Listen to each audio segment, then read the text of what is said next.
Crunchyroll originals are having a tough time. To be clear, the fact that Western sources are funding anime projects is ostensibly a good thing. There's a growing problem in the anime industry that the only way that an anime is going to continue to exist is if it managed to sell copies of the source material, considering the slow decline of physical Blu-ray sales. By having some other source of possible funding, Crunchyroll originals are allowing new writers and animators who might not have the backing of a giant publishing firm behind them. Even more so, it's allowing anime to branch out to yet undiscovered mediums such as Korean manhwa or even webtoons. All that being said, the output from Crunchyroll originals has been kind of rocky. The reactions to Tower of God, perhaps their most anticipated project, were mixed. God of High School had incredible animation, no doubt, but suffered from bizarre pacing decisions. And some of their projects, but this season, one project really has people's heads scratching. Not only are some people calling this the worst anime of the season, some people are calling it the worst anime of all time. And that anime is X-Arm. Here's the thing, X-Arm isn't really that bad of a manga. It's certainly nothing groundbreaking, but it's definitely readable. The art is actually quite good. In fact, it's very good. Had it been given a chance, it almost certainly would have had a proper adaptation. Instead of,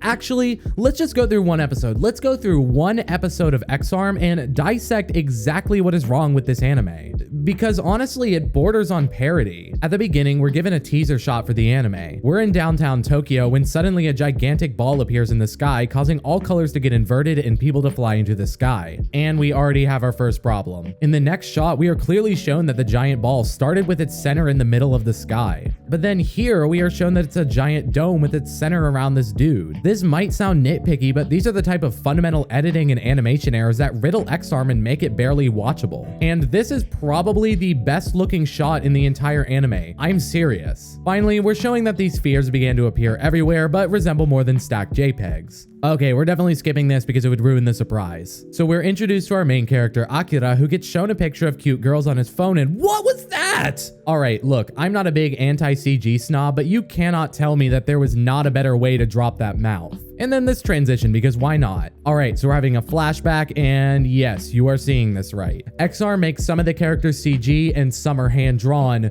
for reasons. Rather than just go all the way and make all the characters CG, X-Arm makes the characters who don't fight hand-drawn and mixes them together. For reference, this is what the manga looks like. There really isn't an excuse for this. All right, what the hell's going on with his hand here? This isn't done for some fancy Breaking Bad reason. Sometimes it's completely random which characters get to get drawn and which are CG. Then we have this awkward transition here where Akira basically zones out and seems to be directly in front of them, but I think it's supposed to be in the foreground. Again, this is the type of thing that makes X-Arm so bad. Yes, it's ugly as fuck, but very basic editing decisions like this make it borderline unwatchable. Okay, so when he finally decides to start fighting back against the thieves, he, I guess, moves his mouth in some way and a sound comes out? I don't know. When he turns around, he freezes in midair, his pupils disappear, and he gets truck-cooned. All right, let's take a breather because it only gets worse. We awaken what appears to be some sort of firefight and oh my god, my eyes, what are those explosions? Holy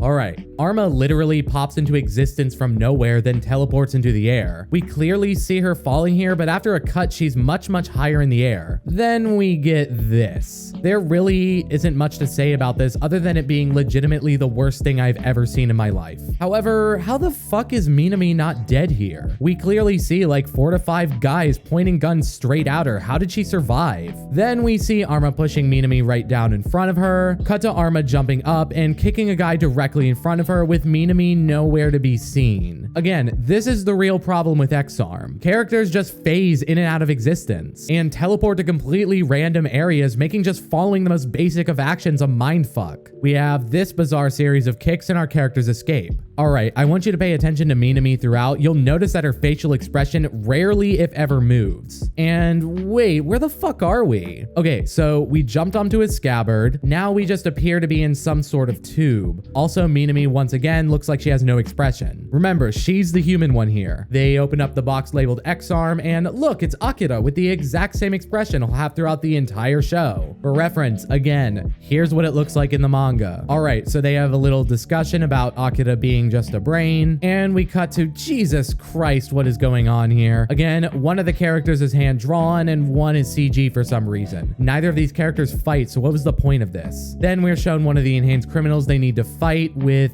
this. this. And again, I hate to do this, but this is how it looked like in the manga. Okay, remember how they were in a tube before? Well, now they're actually in some regular square room. No explanation given. Our villains phase through the wall. I promise you I didn't edit this, and the fight scene begins. Minami looks like Minami again. Arma creates a distraction and takes off with Akira. Somehow, again, being in a completely different location than they were before. Also, pay attention to these gunshots. It's like a good 3 seconds between a shot from like 100 meters away to Arma lifting up the box and defending herself. Minami basically teleports in front of the guy to protect Arma and gets punched. Once again, Arma magically finds herself in an enclosed area with no explanation. I know these sound really nitpicky, but having a basic grasp on storyboarding is critical for your audience to know what the heck is going on. It's especially insulting considering they had a pretty clear guide of how to do this in the form of the manga. Minami is now tied up with the same dumb expression, and Arma comes to... Wait. What is going on? Did she kick him? How are they talking in real time while she's slowed down? How is the texture on the wall not changing as she's falling? Okay, I guess we're not gonna find out. Cut to Akira whining in the brain. We have a pretty nauseating fight scene with Minami literally smiling here. All right, the short of the story is that Akira is just an extracted brain and can control electronics at will. There you go. And look at this choking scene. I don't really have much to say about this. More awful fighting. Notice how the guy and Arma are clearly up against a wall in this shot, but when she dodges, they're a good 6 feet away from the wall, allowing her to... Wait, what? What just happened? Why is she escaping from Minami? Did she win? When did they free her?